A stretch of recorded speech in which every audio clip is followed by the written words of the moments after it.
If you're considering going to Europe for the very first time, you might have heard a lot of myths and things that people say are true, but actually they are not. In this video, I'm going to be sharing 5 things that I thought were the case, but actually, as it turned out, it is not the case. And I want to make sure that you do not succumb to those myths and mistakes like I did. Ready? Let's dive in. I just filmed this entire video and realised I didn't have my microphone on. So we are doing it again. Hi! If we've not met before, hi, my name is Kat from Wandering Bird. I quit my job back in 2018 to go touring around the UK and Europe in a motorhome. I've now driven about 90,000 miles around Europe alone, and about 50,000 of them have been solo. So I've got quite a lot of experience touring around Europe, and I hope this experience is helpful to you. So the first one is you don't need cash. Now, obviously, Europe is a big place. There are lots of different countries, lots of cultures, lots of languages, all the rest of the stuff. And yes, I know there's somebody who's really pedantic watching this. We are in Europe, in the UK. Yes, we are. But I'm talking very specifically about the EU and the Schengen zone and all the other countries outside of the UK. It's just easier to say Europe. I'm sure we can all agree not to be so childish. But one thing that is very different, certainly from how I operate in the UK, I never use cash. I literally have my phone, I have my watch. I only ever use cash when I'm going to the kebab house, who are still cash only. Like even my nail salon, which used to be cash only, they have now gone onto card. So I just don't have cash on me at all. But you do need to take cash with you when you go into Europe. Like I say, some countries are worse than others. Germany particularly. I find that a lot of the smaller restaurants, cafes, even like little places, if you go into a waterfall or an attraction and there's like a little kiosk there where you can buy trinkets or whatever, a lot of the times those are cash only as well. Sometimes it's a signal problem and sometimes it's just they prefer cash. So always carry the appropriate currency with you. For a lot of Europe, that's of course euros, but not every country takes euros, so make sure you check that in advance. And then as well as actual notes, you're going to want some coins as well, and you will need coins all the time, particularly if you are going to be using the air system or staying off grid and you want to be able to fill up with fresh water, to empty out not so much your grey waste, because you can do that for free quite frequently, but if you want to empty out your toilet, doing that in an approved place often takes like one of these euro or €2 coins. So my tip for that is when you have got some notes out of a cash point or you've taken with you wherever, when you go into a shop, buy a bottle of drink or some chewing gum, a chocolate bar or whatever,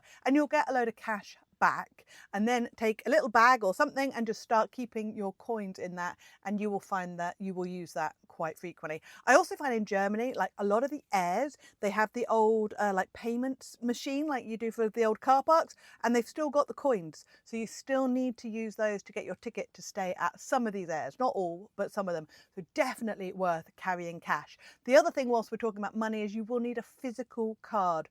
For I think pretty much every fuel station across Europe requires you to put in a physical card. Some of them, admittedly, you can go in and you can pay at the payment machine there, so you could probably use your phone or your watch, but a lot of the actual petrol stations you have to put the card in the machine, so make sure you carry that with you as well.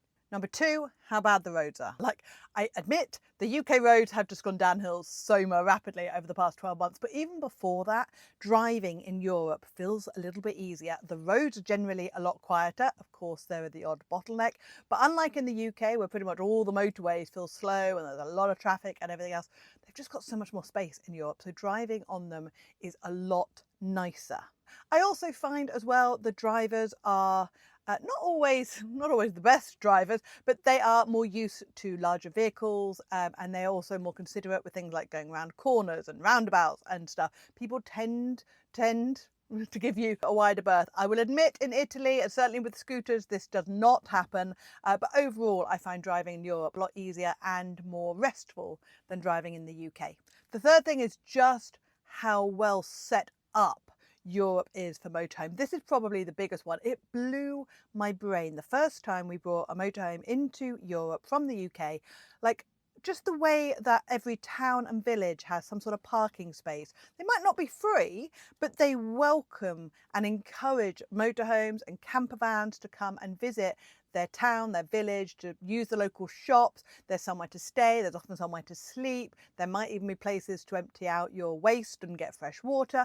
It's just so much more welcoming than we are in the UK, and I wish we would be better like this. And to be honest, if you can motorhome or campervan in the UK, like, Europe is an absolute dream and a doddle, because there are so many more places to stop. They have this fantastic network of airs. They have this fantastic network of service points. Like not every, but most motorway service stations, particularly in France, they've got these motorhome service points round the back where you can empty out your grey waste. You can normally do that for free, and then you can pay with coins to fill up with fresh water or to empty out your cassette toilet in a proper place, and that way you can continue to stay off grid for weeks if you want to. I wish we could provide some of these service points in the UK and just make it so much easier for motorhoming over here. And I think that for me, the biggest thing, the best thing that I love about touring around Europe is the absolute flexibility. Like, you don't have to book up campsites months and months in advance. Admittedly, if I was traveling with kids and we wanted a pool and a restaurant and to be near a beach on the west coast of France, I would book that up because they obviously are finite spaces. But for people like myself, traveling alone, happy to go inland, happy to go to more remote places, don't need a lot of facilities and things, it's so fantastic just being able to wake up in the morning and be like, that looks good, let's go over that way, rather than having to book and plan campsites and have deposits lost if I change my mind and all the rest of the stuff. It's just a lot more touring friendly. Number 4, how unfriendly Europeans are to the British. And yes, of course, there are going to be language issues and language barriers, but if you read some of the news reports or forums and you hear how much the French hate the English, or, you know, how standoffish the Swedish are, or something like that, and then you actually go to these places and you realise that's not the case. A lot of the time they don't speak English, and I always try very hard to speak their language. I have more success in French than I do with Swedish, admittedly, but people are so friendly and so helpful, and if you make a little bit of effort with them, I always find that it is reciprocated, even if you have no clue about their language. Dutch, not a Scooby. Thankfully, they speak incredible English. But even things like asking the locals for recommendations on restaurants or where they think is a good place to go and all of that kind of stuff, it just makes people feel like you really value their homeland and they can be proud of it. And that helps build up relationships and friendly vibes quite well. And I think one of the things that really surprised me the most when I started touring around Europe is just how much of an experience you can have in quite a short space of time. I mean, we are so lucky in the UK to have this incredible playground and plethora of countries and cultures and history and art and languages and food and all of this incredible stuff on our doorstep, literally just across a body of water.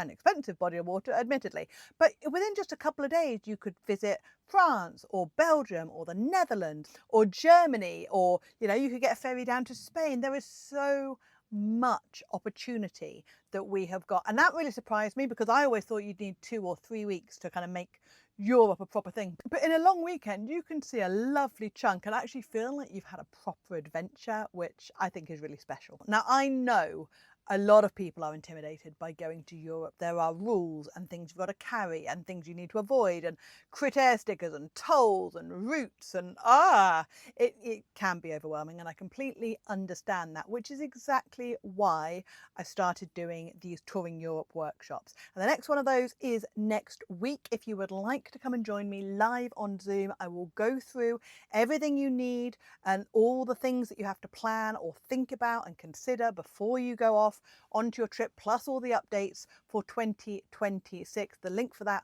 will be in the notes of this video. Of course, if you happen to be watching this after that workshop has gone, do not fear. That link that I put in will still lead you to the replay, so you'll be able to watch that and get all the information that I shared anyway, so no problem with that. I hope wherever you are planning a new adventure and having a fantastic day, and I'll see you on the next video. Take care. Bye.